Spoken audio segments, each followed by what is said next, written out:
Salam jumpa lagi saudara-saudara pencinta Alkitab. Secara istimewa saudara-saudara pencinta apokaliptik Alkitabiah. Dalam video ini saya akan jelaskan secara garis besar tentang kitab Wahyu sebagai salah satu teks apokaliptik Alkitabiah. Ya, kita sudah tahu sebetulnya bahwa kitab Wahyu Yohanes itu merupakan salah satu teks apokaliptik Alkitabiah. Dan bukan hanya itu sebetulnya. Itu merupakan satu teks apokaliptik Alkitabiah yang lebih gamblang kita lihat. Dan secara garis besar kita bisa memahami teks apokaliptik Alkitabiah dari kitab Wahyu Yohanes. Nah, pertama-tama kita sudah tahu sebetulnya ya bahwa kata apokaliptik itu sendiri sebagai term teknis diambil dari kata pertama dari kitab terakhir perjanjian baru ini, yaitu kitab Wahyu. Nah, sebetulnya seperti kita tahu bahwa apokaliptik itu adalah sebuah penyingkapan, perevelasian misteri ilahi. Dan dalam bab pertama, khususnya 3 ayat pertama dari kitab Wahyu, sebetulnya sudah tersingkap ya. Sudah tersingkap misteri yang akan dikisahkan atau dinarasikan dalam kitab Wahyu itu sendiri. Untuk itu, pertama-tama kita akan melihat teks kitab Wahyu bab 1 ayat 1 sampai 3. Saya bacakan. Inilah wahyu Yesus Kristus yang dikaruniakan Allah kepadanya, supaya ditunjukkannya kepada hamba-hambanya apa yang harus segera terjadi. Dan oleh malaikatnya yang diutusnya, ia telah menyatakannya kepada hambanya Yohanes. Yohanes telah bersaksi tentang firman Allah dan tentang kesaksian yang diberikan oleh Yesus Kristus, yaitu segala sesuatu yang telah dilihatnya.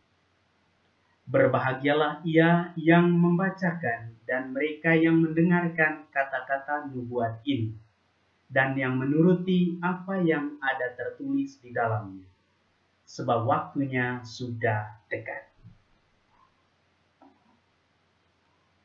Itu bacaan dari kitab Wahyu bab 1 ayat 1 sampai 3. Di dalam teks itu kita telah melihat paling kurang 3 figur utama dalam konteks dan kisah perevelasian.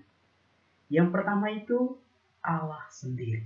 Ya, Dia memberikan karunia kepada Yesus Kristus untuk menyingkapkan misterinya, untuk menyingkapkan apa yang harus segera terjadi kepada umatnya, kepada hamba-hambanya lewat Yohanes.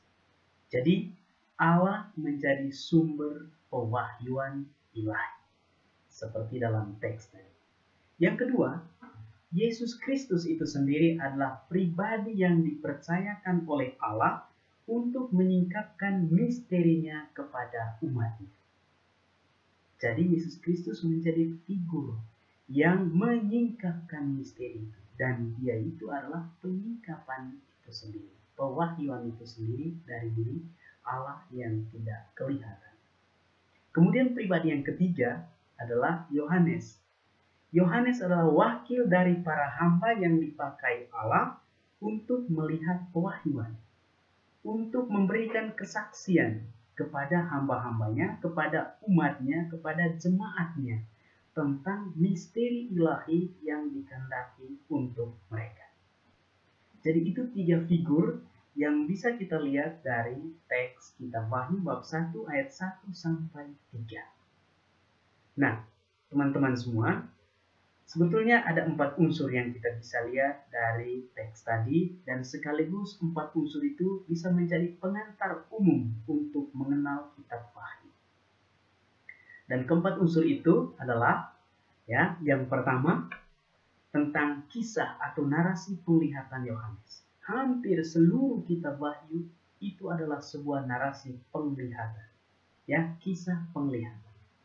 Kemudian unsur kedua yaitu tentang figur-figur transenden, figur-figur adikodrati yang menjadi pengantara pewahyuan. Dan yang ketiga yang akan kita lihat adalah konteks sosio-budaya atau sosiopolitik jemaat yang menjadi tujuan pewahyuan. Dan yang keempat, realitas transenden yang disingkapkan dalam proses perevelasian tersebut. Nah, teman-teman semua, kita akan lihat satu persatu hal. Ya, kita lihat pertama tentang kisah atau narasi penglihatan Yohanes. Yohanes, dia memberi kesaksian ya tentang apa yang dia lihat. Kita lihat bahwa dalam kitab Wahyu itu sendiri dikisahkan seolah-olah Yohanes itu langsung mentransmisikan apa yang dia lihat. Ini adalah satu gaya narasi supaya menghidupkan situasi, supaya para pendengar dan para pembacanya betul-betul ketika mereka mendengar dan membaca merasakan apa yang mereka dengar dan mereka bacakan. Itu salah satu gaya narasi yang sangat menarik, ya, sangat menarik. Dan seperti kita sudah tahu dan telah saya katakan sebelumnya, bahwa seluruh kitab Wahyu itu hampir mengisahkan satu narasi penglihatan. Dan bahkan yang memberikan narasi itu menggunakan subjek orang pertama tunggal, saya. Ya, seolah-olah dia sendiri yang mengalami semuanya itu, lalu dia tulis dan dia transmisikan kepada jemaatnya. Tapi hal pertama yang kita lihat dari kisah narasi ini adalah bahwa kisah yang disampaikan dalam katakan kitab Wahyu itu memiliki dasar, memiliki struktur, susunan, dan memiliki orientasi yang jelas. Ya, pertama kita lihat dua kisah penglihatan yang mendasar dalam kitab Wahyu. Dua kisah penglihatan dasar itu adalah pertama Wahyu bab 1 ayat 9 sampai 20 dan yang kedua Wahyu bab 4 sampai 5. Wahyu bab 1 ayat 9 sampai 20 itu mengisahkan penglihatan Yohanes terhadap dia yang menyerupai anak manusia. Sedangkan Wahyu bab 4 sampai 5 dikisahkan tentang penglihatan Yohanes akan dia yang duduk di atas tahta dan anak domba yang berdiri di tengah tahta.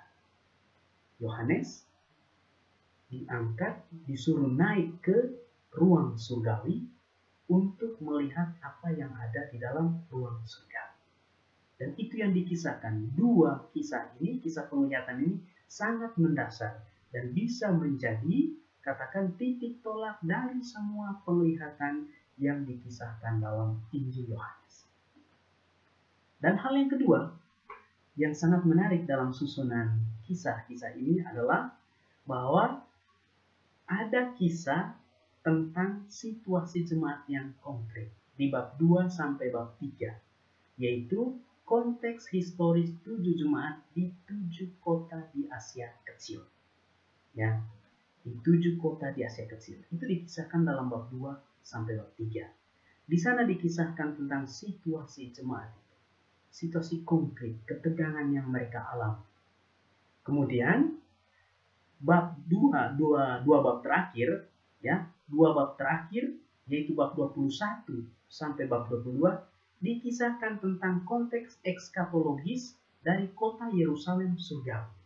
Ada paralelisme inklusif antara konteks historis 7 jemaat, 7 kota di Asia Kecil dengan konteks eskatologis kota Yerusalem surgawi. Tetapi paralelisme ini lebih bernuansa antitesis. Kenapa? Karena 7 kota atau 7 jemaat di Asia Kecil itu dikisahkan situasi ketegangan, ya, situasi konflik yang mereka hadapi. Sementara kisah dalam 2 bab terakhir, bab 21 sampai 22, di sana dilihat Yerusalem surgawi. Kota abadi, kota yang dibanggakan, kota bahagia, kota ketenangan. Jadi kitab Wahyu dibuka dengan 2 bab yang mengisahkan situasi historis konkret jemaat kitab Wahyu sendiri, dan 2 bab terakhir itu dikisahkan tentang bagaimana harapan eskatologis dari kota Yerusalem surgawi yang menjadi impian banyak orang waktu itu, khususnya impian jemaat Kristiani dan impian orang Yahudi. Nah, itu yang kita lihat dalam konteks ini.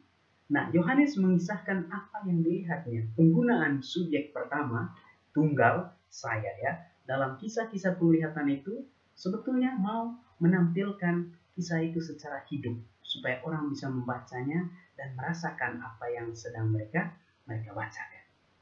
Kisah-kisah itu tampaknya sangat hidup, memberi semangat ketegangan kepada para pembaca dan pendengar. Ya, saya bacakan lagi bab 1 ayat 3 khususnya tadi. Berbahagialah ia yang membacakan dan mereka yang mendengarkan kata-kata nubuat ini, dan yang menuruti apa yang ada tertulis di dalamnya, sebab waktunya sudah dekat. Dengan demikian, kisah-kisah itu ditulis untuk dibacakan dan didengarkan dalam perkumpulan jemaat. Ya. Dan jemaat-jemaat yang tertuju seperti terdapat dalam Wahyu bab 2-3 merupakan konteks penulisan dan pembacaan kisah-kisah penglihatan tersebut. Ya, format ketujuh surat, ya khususnya surat kepada ketujuh jemaat itu merupakan cara dan bagian dari kisah atau narasi kitab Wahyu. Mungkin ada yang mengatakan bahwa kitab Wahyu itu seperti sebuah surat. Tidak salah. Benar, karena dari ketujuh surat itu jelas-jelas formatnya itu seperti sebuah surat. Tetapi ketujuh surat itu sudah dirakit dalam sebuah narasi yang berkesinambungan. Surat itu telah dikemas dalam skenario naratif yang tidak bisa dipisahkan satu sama lain. Ya, ketujuh surat itu merupakan bagian dari narasi kitab Wahyu seluruhnya. Perkumpulan jemaat di mana surat-surat itu dibacakan, di mana kitab Wahyu dibacakan atau didengarkan, merupakan perkumpulan liturgis, di mana anggota jemaat memiliki kebebasan untuk mengungkapkan iman mereka. Ketika mereka dikungkung, ketika mereka merasa takut, cemas, dan ketika mereka berkumpul dalam satu jemaat atau komunitas yang tertutup, mereka ungkapkan iman kepercayaan itu lewat kidung-kidung yang ada. Dan kalau kita baca kitab Wahyu, banyak kidung yang kita temukan di dalamnya. Dan kidung-kidung itu memang ada yang mengatakan bahwa kidung-kidung itu merupakan satu pernyataan sintetis teologis pesan dari kitab Wahyu. Betul. Tetapi pernyataan-pernyataan teologis itu diungkapkan dalam satu skenario naratif, dikisahkan seolah-olah sedang melakukan satu drama liturgis, tapi kitab Wahyu menyusunnya secara apik dalam narasi penglihatan. Ya, kisah-kisah dalam kitab Wahyu itu akan lebih dipahami jika dicermati dalam konteks liturgis jemaat, liturgis komunitas.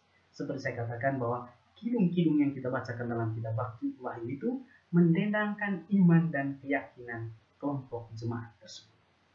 Dialog-dialog liturgis yang ada di dalamnya itu telah disusun sedemikian rupa sehingga kelihatannya nyambung dalam kisah narasi penglihatan Yohanes dalam kitab Wahyu itu sendiri.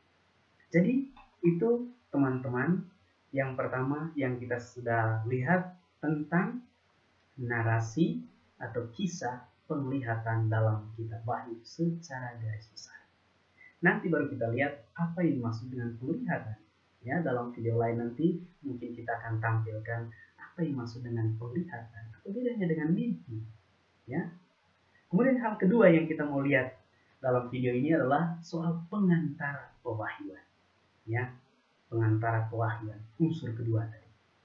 Dan yang dimaksudkan dengan pengantara pewahyuan di sini adalah figur-figur transenden, figur-figur adikodrati yang terlibat dalam penglihatan Yohanes. Ya, dalam penglihatan Yohanes. Allah yang duduk di atas tahta, dia yang duduk di atas tahta, ya, dan juga anak domba yang berdiri di tengah tahta, para malaikat, orang-orang tua yang duduk di seputar tahta, dan keempat makhluk surgawi merupakan figur-figur transenden yang ada di alam surgawi yang dilihat oleh Yohanes. Kemudian ada figur kedua, Roh Allah yang tampak dalam ketujuh obor yang menyala-nyala, pribadi ilahi yang menguasai pelihat, dan 7 mata anak domba. Jadi roh itu juga ada dan dilihat oleh Yohanes. Dan Yohanes melihatnya itu pertama-tama seperti ketujuh obor yang menyala-nyala. Yang kedua, Yohanes mendapat penglihatan karena dikuasai oleh roh. Roh itu yang menguasai dia, sehingga dia seolah-olah terangkat. Dan ada suara dari surga yang mengatakan naik ke sini. Di sana dia mulai mendapat penglihatan. Dan 7 mata anak domba itu merupakan simbol katakan Roh Kudus yang ada di dalam. Kemudian figur Yesus Kristus, malaikat-malaikat penuntun dan orang-orang tua menjadi penghubung antara misteri dan pelihat, yaitu Yohanes sendiri. Nah, kita lihat figur-figur transenden yang ada, ya. Figur-figur transenden yang ada, yang pertama kita lihat figur transenden, dia yang duduk di atas tahta. Itu yang dilihat oleh Yohanes pertama. Kemudian setelah dia melihat dia yang duduk di atas tahta, dia melihat anak domba yang berdiri di atas tahta. Seolah-olah sudah disembelih, tetapi dia berdiri. Ya, nanti kita lihat figur ini siapa ya, kita sudah tahu sebetulnya, yaitu Yesus Kristus yang bangkit. Ya, figur-figur pengantara seperti saya sudah sebutkan tadi, para malaikat penuntun ya, yang menuntun katakan pelihat untuk menjelaskan apa yang ini dan apa yang itu di alam surgawi, atau apa yang akan atau segera terjadi. Dan juga orang tua-tua, mereka itu adalah pengantara antara misteri dan pelihat. Dan penuntun-penuntun itu bisa berkomunikasi langsung dengan pelihat untuk menjelaskan apa yang sedang dilihatnya atau apa makna dari apa yang sedang dilihatnya. Pengantar-pengantar transenden selain Yesus Kristus berperan untuk menjelaskan, ya, untuk menuntun pelihat dalam misteri-misteri yang disingkapkannya. Itu kita bisa lihat dalam kitab Wahyu bab 5 ya, ayat 2 dan ayat 5. Dan Yesus Kristus memiliki keistimewaan karena selain dia menjadi pengantara, dia juga menjadi katakan bagian esensial dari perevelasian itu. Bahkan dialah pewahyuan itu sendiri. Ya, katakan suara yang mengundang Yohanes untuk naik ke ruang surgawi dan sekaligus yang akan menunjukkan kepada Yohanes rahasia-rahasia tersebut adalah suara dari dia yang menyerupai anak manusia. Bab 1 ayat 10 atau 4 ayat 1. Kemudian selain figur-figur tersebut dalam kitab Wahyu, Yohanes juga dalam Wahyu Yohanes juga terdapat sebutan secara inklusif makhluk-makhluk katakan penghuni di surga, di bumi, di bawah bumi, dan di dalam laut.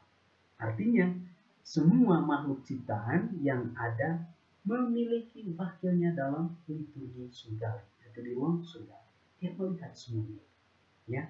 Kemudian figur-figur yang lain, figur-figur kontroversial muncul sebagai tokoh antagonis dalam narasi penglihatan tersebut.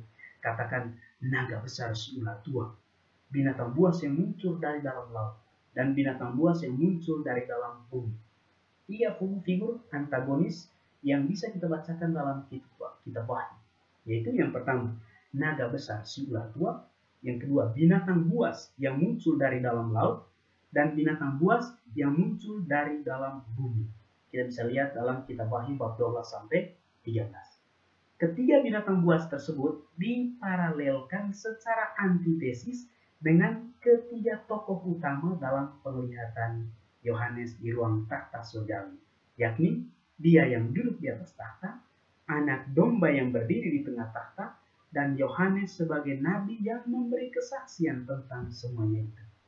Ya, hal ini ya antara protagonis dan antagonis nanti bisa kita lihat lebih dalam lagi. Bagaimana relasi antara dia yang duduk di atas tahta dan si ular tua, naga si ular tua.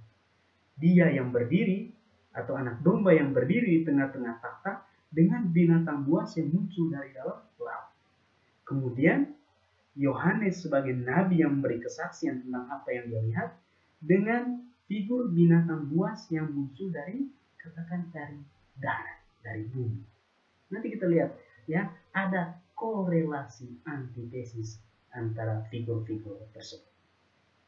Jadi itu figur transenden yang bisa kita lihat dalam kitab Wahyu secara singkat, secara ringkas, dan secara umum. Nah, teman-teman semua, sekarang hal berikut yang kita akan lihat adalah konteks sosio-budaya kitab Wahyu atau konteks sosiopolitik kitab Wahyu. Ya, tergantung bagaimana kita memahami budaya, sosio-budaya, dan sosiopolitik. Nah, konteks sosio-budaya kitab Wahyu atau sosiopolitik kitab Wahyu sebetulnya sangat rumit, yang pelik untuk dicermati. Dalam komunitas kitab Wahyu itu sendiri sebetulnya ada ketegangan yang mencekam. Ya, kemudian dalam masyarakat Asia Kecil, ya, di Efesus, Pergamus, Smyrna, Tiatira, Philadelphia, di sana juga ada satu ketegangan yang katakan yang membuat jemaat kitab Wahyu itu merasa terancam. Kenapa? Karena di sana disembah banyak dewa dewi, ya, disembah banyak dewa dewi. Nah, teman-teman semua, selain penyembahan terhadap dewa dewi yang ada, juga karena berada di bawah pemerintahan Kekaisaran Romawi, di sana juga ada penyembahan dewa dewi Kekaisaran Romawi, kultus imperial, ya, kultus imperial. Jadi ada 3 paling kurang ketegangan yang dihadapi oleh jemaat kitab Wahyu. Pertama, dalam jemaat sendiri ada ketegangan konflik, ada yang saleh, ada yang palsu. Kemudian yang kedua, ada penyembahan berhala terhadap katakan dewa dewi setempat oleh orang-orang di Asia Kecil yang juga mengancam iman jemaat Kristiani, jemaat kitab Wahyu. Kemudian yang ketiga, kultus imperial, ya, yang dimulai oleh Kaisar Agustus supaya mereka taat kepada pemerintahan Romawi. Ya, kultus imperial itu menyembah dewa dewi kekaisaran dan menyembah kaisar sebagai dewa. Jadi itu yang dilihat di sana. Kemudian ada realitas lain, ya, realitas lain selain ketiga ketegangan yang ada. Ada jemaat yang autentik, yang saleh, dan ada jemaat yang palsu. Misalnya para rasul palsu di Efesus, bab 2 ayat 2. Pengikut nabi palsu Izebel di Tiatira, bab 2 ayat 20. Pengikut Bileam dan Nikolaus di Efesus dan Pergamus, 2, 6, 14 dan sampai 15. Kaum Yahudi palsu di Smyrna dan Philadelphia, bab 2 ayat 9 dan 3 ayat 9. Ini adalah realitas-realitas nyata yang dihadapi oleh jemaat kitab Wahyu. Ada ketegangan sosio-budaya yang ada di sana. Makanya saya katakan lebih daripada sosiopolitik, sosio-budaya, karena soal penyembahan dewa dewi itu hal budaya, kultur, religi. Ya, kemudian munculnya tadi rasul palsu, nabi palsu, Bileam, Nikolaus, kemudian Yahudi palsu, itu juga muncul dari katakan dunia religi.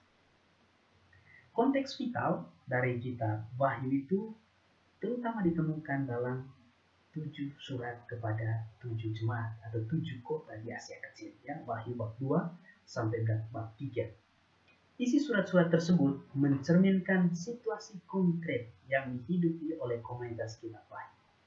Seperti saya katakan, di satu pihak ada anggota jemaat yang setia, di pihak lain ada jemaat yang palsu.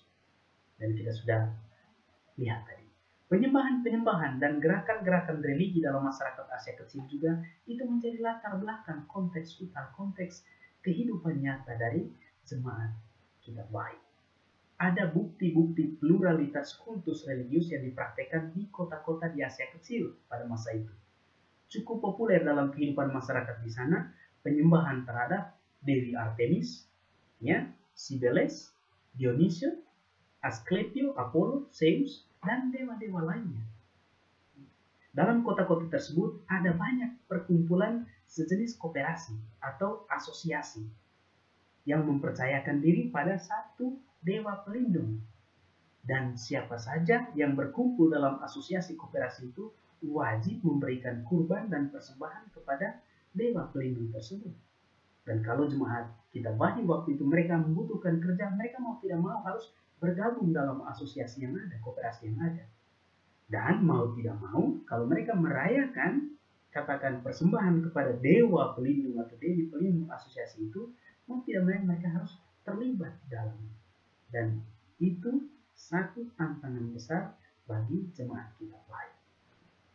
Kultus-kultus tersebut dirayakan dalam perjamuan dan makan bersama yang melibatkan semua anggota perkumpulan tanpa kecuali, tanpa dibedakan antara yang percaya atau yang tidak.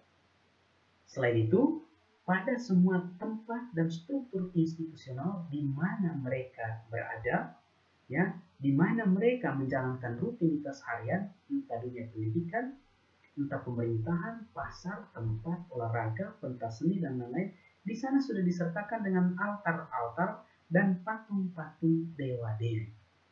Sehingga kalau mereka mau masuk dalam katakan dinamika atau sistem kemasyarakatan, mau tidak mau mereka selalu berhadapan dengan dewa-dewi. Selain itu, Imperium Romawi tiba di Asia Kecil sekitar abad ketiga dan awal abad kedua sebelum Masehi. Dan kemudian Kaisar Agustus memulai suatu kewajiban kultus imperium dengan tujuan supaya para penduduk provinsi Asia mengungkapkan kesetiaan mereka kepada Roma. Hal ini merupakan bagian dari propaganda imperial, ya, propaganda politis sebetulnya.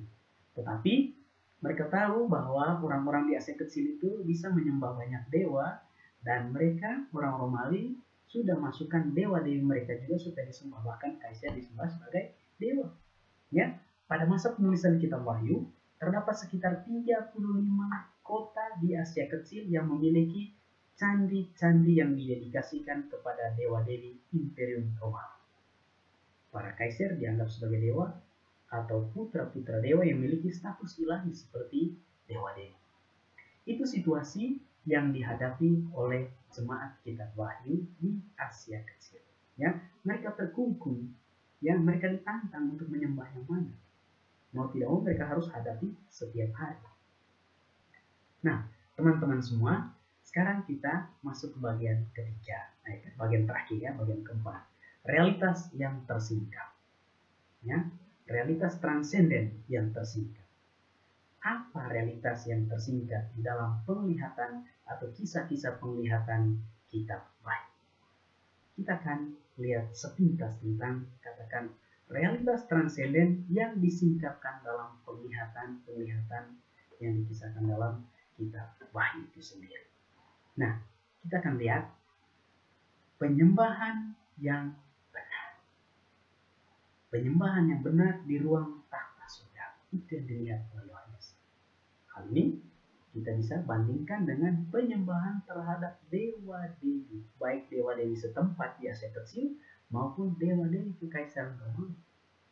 Maka yang dilihat di sana oleh Yohanes dari tahta surgawi adalah penyembahan yang benar di ruang tahta hanya kepada Dia yang duduk di atas tahta dan kepada anak domba yang sudah disembelih namun berdiri.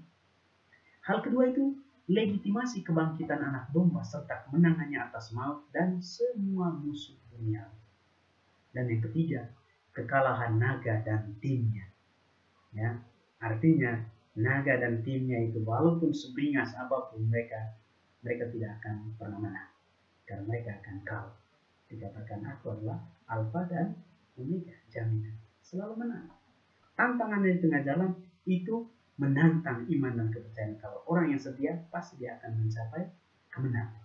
Nah, itu adalah katakan realitas yang tersingkap dalam pewahyuan atau perrevelasian itu. Pertama, seperti telah dikatakan tadi, penyembahan yang benar kepada Dia yang duduk di atas tahta, khususnya dalam bab 4 sampai bab 5 kita akan lihat, dan kepada anak domba yang berdiri di tengah tahta seperti disembah. Anak domba itu adalah Yesus Kristus yang penyembahan, ya, dan itu disembah dalam suatu lingkup kekuatan roh. Yang muncul di sini katakan ikon Tritunggal, Trinitas, ya, kepada Dia yang duduk di atas tahta dan kepada anak domba. Jadi dalam mata anak domba itu ada 7, katakan 7 roh. Kemudian di sekeliling tahta juga itu ada 7 obor, 7 lampu yang menyala, yaitu Roh Allah sendiri. Selain penyingkapan penyembahan yang benar, juga terlegitimasi kemenangan dan kebangkitan Kristus yang mulia. Dia adalah anak domba yang berdiri di tengah tahta, tapi anak domba itu sepertinya sudah disembelih. Ada bekas korban, ya, bekas korban, bekas penyembelihan, dan dia sudah wafat dan bangkit. Dan inti yang ketiga adalah bahwa semua musuh dan timnya itu kalah.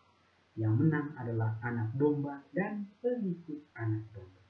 Sedangkan si naga ular tua atau binatang buas yang muncul dari dalam laut yang begitu menakutkan juga kalah. Apalagi nabi binatang buas yang muncul dari darat untuk mempropagandakan dewa-dewi atau mempropagandakan si ular naga tua itu dan mempropagandakan binatang buas yang datang dari laut, itu juga kalah.